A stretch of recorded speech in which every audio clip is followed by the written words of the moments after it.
Imagine rain, but made of glass. Not water, not ice. Sharp, burning glass. Where could this even happen?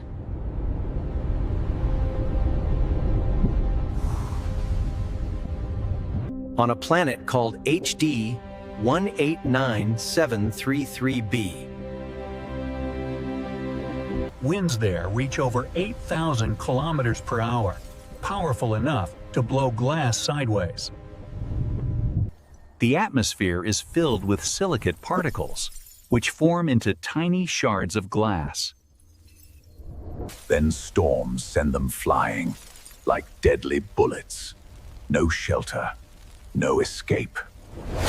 It may look like a beautiful blue planet, but it's one of the most dangerous places in the universe. A world where even the rain can kill you. Would you survive this?